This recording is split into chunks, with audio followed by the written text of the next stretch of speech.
నేను ఒక సైనికుడిని, నిరంతరం పోరాటం చేస్తా. నా శక్తి, నా ఆయుధాలు మీరే. మీరు నేను కలిస్తే ఇంకా అద్దు ఉండదు, ఆకాశమే అద్దుగా ఏ పనైనా చేయగలుగుతాం. సిద్ధమా అని మిమ్మల్ని అడుగుతున్నా. సిద్ధం అంటే చేలు పైకెత్తండి. ఎన్నో యుద్ధాలు చేసిన మనం, ఎన్నో కార్యక్రమాలు, వినూత్నమైన కార్యక్రమాలకు జయప్రదం చేసిన మనం ఈరోజు మళ్ళా ఒకసారి మీరు ఆలోచిస్తే తెలుగుదేశం పార్టీకి ఒక బ్రాండ్ ఉంది. నీతి నిజాయితీ రాజకీయాలు చేస్తాం, ఒక విజన్తో పనిచేస్తాం. పాజిటివ్ పాలిటిక్స్ మన విధానం. రాష్ట్రం ఫస్ట్ అనేది మన సంకల్పం. అందులో కూడా ఈ కార్యకర్తలు ఎప్పుడు కూడా జెండాను మోసిన మీరు నిరంతరం మీకు ఆ గౌరవం ఇవ్వాల్సిన బాధ్యత పార్టీ పైన ఉందని చెప్పి కూడా మీకు తెలియజేస్తున్నా. ప్రతిపక్షంలో ఉండగా అవినీతి వ్యతిరేక పోరాటం చేశాం. అధికారంలో ఉంటే అవినీతి రహిత పాలన అందించాం. ప్రజల ఆస్తులు, ప్రజల హక్కులకు రక్షణ కల్పించాం. ఇకపైన చేస్తాం. విజన్తో భావితరాల భవిష్యత్తుకు అవసరమైన పాలసీలు తెచ్చాం. పాజిటివ్ పాలిటిక్స్తో రాజకీయాల్లో విలువలు పెంచిన ఏకైక పార్టీ తెలుగుదేశం పార్టీ. నేడు తెలుగు రాష్ట్రంలో ఏ పార్టీలో చూసినా తెలుగుదేశం యూనివర్సిటీలో చదివిన విద్యార్థులే ఉన్నారంటే అది తెలుగుదేశం పార్టీ సత్తా అని మరొకసారి మీకు విజ్ఞప్తి చేస్తున్నా.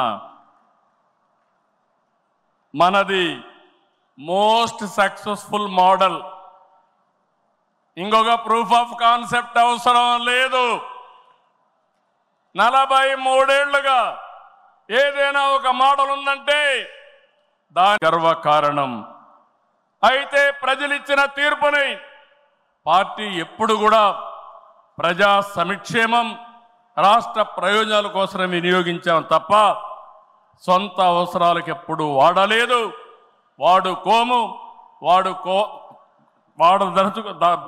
వాడమని చెప్పి కూడా నేను మీకు తెలియజేస్తున్నా. ఇది తెలుగుదేశం పార్టీ చిత్తశుద్ధి. మన పార్టీ విధానాలు, మన ఆలోచనలు దేశంలో రాజకీయ పార్టీలకి బ్లూ ప్రింట్గా నిలిచాయి. సామాజిక న్యాయం అనేది తెలుగుదేశం రాజకీయాల్లో తెచ్చిన అతి పెద్ద సామాజిక విప్లవం. అట్టడుగు వర్గాలకు అధికారంలో రాజకీయ ముఖ చిత్రాన్ని మార్చింది మనమే. 40 ఏళ్లకు ముందు బీసీలని రాజకీయ అధికారంలో భాగస్వాములు చేశాం. ఇదే తెలుగుదేశం పార్టీ తిరుగులేని శక్తిగా మార్చింది. తర్వాత కాలంలో దేశంలో అన్ని రాజకీయ పార్టీలు బీసీలను గుర్తించే పరిస్థితికి వచ్చారు. సంస్థాగతంగా దేశంలోనే ఒక బలమైన పార్టీ మన పార్టీ. ఒక ప్రాంతీయ పార్టీగా పుట్టి కోటి సభ్యత్వాల్ని 45 రోజుల్లో పూర్తి చేసిన ఏకైక పార్టీ తెలుగుదేశం పార్టీ. ఈ ప్రయాణం ఇంకొక పక్కన చూస్తే జాతీయ స్థాయిలో కేంద్ర ప్రభుత్వాలు తీసుకున్న అనేక నిర్ణయాల్లో తెలుగుదేశం పార్టీ కీలక పాత్ర పోషించింది. What AP thinks today, India thinks tomorrow అనేది అనేక సార్లు ప్రూవ్ అయింది. విద్యుత్ సంస్కరణలు, ఓపెన్ స్కై పాలసీ, పీపీపీ విధానాల్లో మౌలిక సదుపాయాలు, ప్రజల వద్దకు పాలన, జవాబుదారీ వ్యవస్థ, ఇలాంటి అనేక విషయాల్లో మనం దేశానికి పరిచయం చేశాం. ఈ ప్రయాణం మరింత గొప్పగా సాగాలి. ప్రస్తుత టెక్నాలజీ యుగంలో ప్రజల అవసరాలకు అనుగుణంగా పార్టీ విధానాల్లో నూతనత్వాన్ని తీసుకొద్దాం. ఈ దిశగా కడప గడ్డపై జరుగుతున్న ఈ మహానాడు అనేక నిర్ణయాలు చర్చించి భావితరాల భవిష్యత్తు కోసం కార్యక్రమాన్ని రూపకల్పన చేస్తామని చెప్పి కూడా నేను మీకు తెలియజేస్తున్నా. ఈరోజు ఒక్కసారి మీరు ఆలోచిస్తే ఈ మహానాడు భవిష్యత్తుని ఒక దశ దిశ నిర్దేశించే విధంగా ఈ మహానాడు ఉండబోతుంది. నేను ఒకే ఒక విషయం ఇక్కడుండే కార్యకర్తలకు నాయకులకు విజ్ఞప్తి చేస్తున్నాను. ఈరోజు మనమందరం కూడా ఒక ఇన్స్పైరింగ్ టైంలో ఉన్నాం. టెక్నాలజీకి మెచ్యూరిటీ వచ్చింది. స్వాతంత్రం వచ్చిన తర్వాత 78 సంవత్సరాల్లో ఏమి అభివృద్ధి జరిగిందో రాబోయే 22 సంవత్సరాల్లో అంతకంటే రెట్టింపు అభివృద్ధి జరిగే అవకాశం ఉంది. దీనికి కారణం ఈ దేశంలో ఉండే ప్రజలే కారణం అని చెప్పి నేను మీకు తెలియజేస్తున్నా. ఆ దిశగా ఈ మహానాడు ఒక చరిత్రలో మిగిలిపోతుంది. 2025 కడప మహానాడు ఒక చరిత్ర తిరగ రాయడానికి దోహదం చేస్తుందని మరొక్కసారి విజ్ఞప్తి చేస్తున్నాను. అందుకే ఇప్పుడే నాయకత్వంతో మాట్లాడినాక నేను మాట్లాడిన తర్వాత లోకేష్ గారు పార్టీకి 6 శాసనాలతో ఒక బ్లూ ప్రింట్ రిలీజ్ చేస్తారు. అదే మాదిరిగా ఈరోజు రేపు మనం లా అండ్ ఆర్డర్ గురించి మాట్లాడుతున్నాం. లా అండ్ ఆర్డర్లో నేను ఒకటే చెప్తున్నాను, నేరస్తులు ఎక్కడున్నా వదిలిపెట్టే సమస్య లేదు. ఆంధ్రప్రదేశ్ అంటే నేరస్తులకు చోటు లేదు. అది నిరూపిస్తానని ఈ మహానాడు సాక్షిగా మీ అందరికీ విజ్ఞప్తి చేస్తున్నా. ఇంకో పక్క నదుల అనుసంధానం పోలవరం పూర్తి చేసి జలహారతి ద్వారా ప్రతి ఎకరాకు నీళ్లు ఇచ్చి తెలుగు ప్రజల రుణం తీర్చుకునే విధంగా తీర్మానాన్ని పాస్ చేయడమే కాకుండా ఆచరణ చేస్తాం. భవిష్యత్తులో వచ్చే గ్రీన్ ఎనర్జీ, అదే మరి గ్రీన్ హైడ్రోజన్, అదే మరిగా అనేక ఇండస్ట్రీస్ని నాంది పలుకుతాం. అదే మరిగా ఎక్కడికక్కడ ఏవైతే లాజిస్టిక్స్ ఉన్నాయో రోడ్లు కానీ రైల్వే కానీ పోర్ట్లు ఎయిర్పోర్ట్లు కానీ అదే మాదిరిగా పోర్ట్లు కానీ ఇంకో పక్క ఇన్లాండ్ వాటర్ వేస్ కానీ ఇవన్నీ చేసి ప్రపంచంలోనే లాజిస్టిక్స్ కాస్ట్ తగ్గే విధంగా మన ఆలోచనలు ఉంటాయని చెప్పి నేను మీకు తెలియజేస్తున్నా. ఇంకో పక్కన మీరు చూస్తే ఆ రోజు నేను హైటెక్ సిటీతో హైదరాబాద్లో ఐటీ ప్రారంభించాను. ఈ మహానాడు ద్వారా క్వాంటమ్ వ్యాలీ ద్వారా ఆర్టిఫిషియల్ ఇంటెలిజెన్స్ కూడా ప్రాధాన్యత ఇచ్చి తెలుగు జాతిని ముందుకు నడిపిస్తామని చెప్పి నేను మీకు తెలియజేస్తున్నా. ఇంకో పక్కన ఇటీవలే స్వర్ణాంధ్ర విజన్ డాక్యుమెంట్ తయారు చేశాం.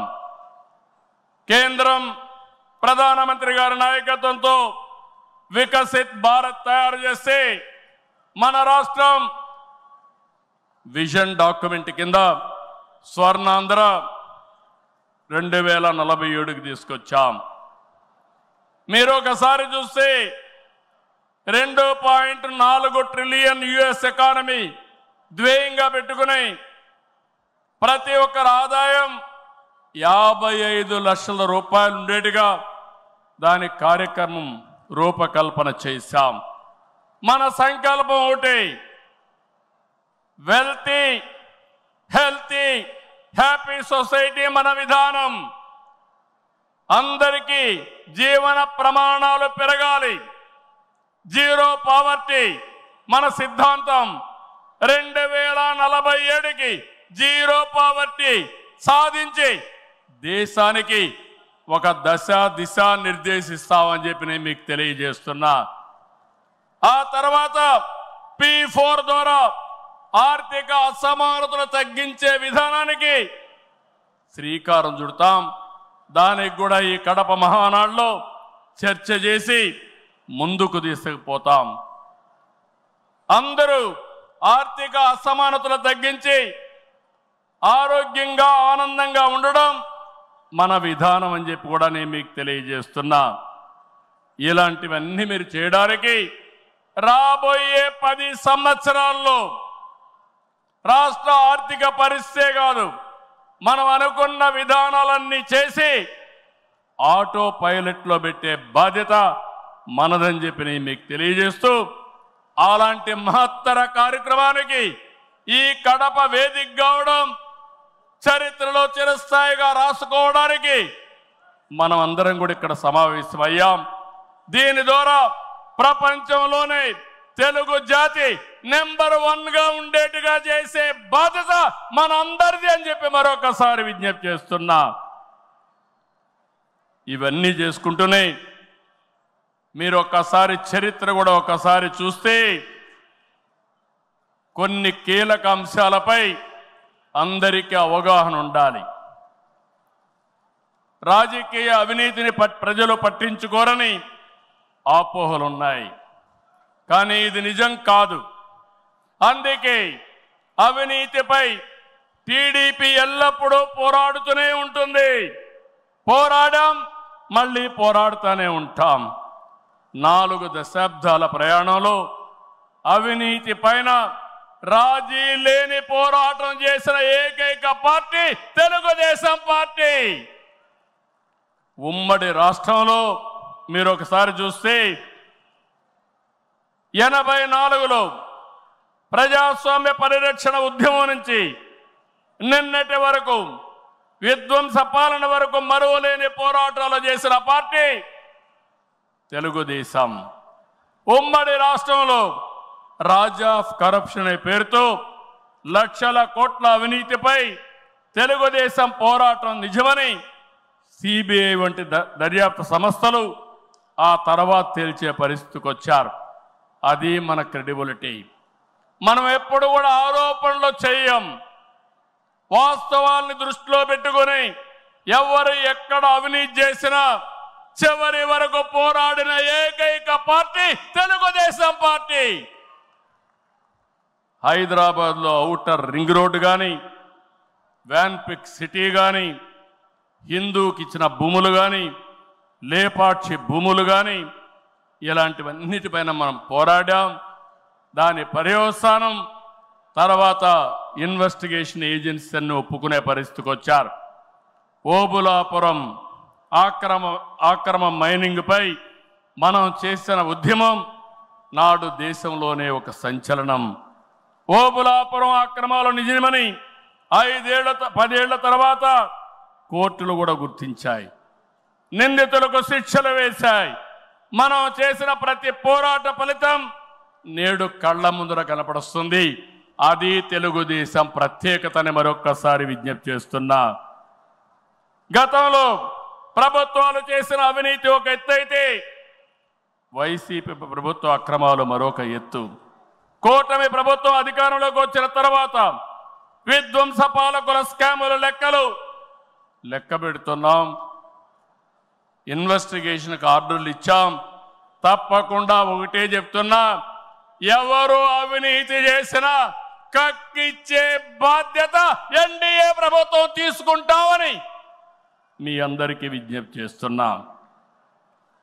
అదే మాదిరిగా ఎన్నికల్లో మనల్ని గెలిపించి అవినీతి పాలకుల్ని ప్రజలు తరిమేశారు.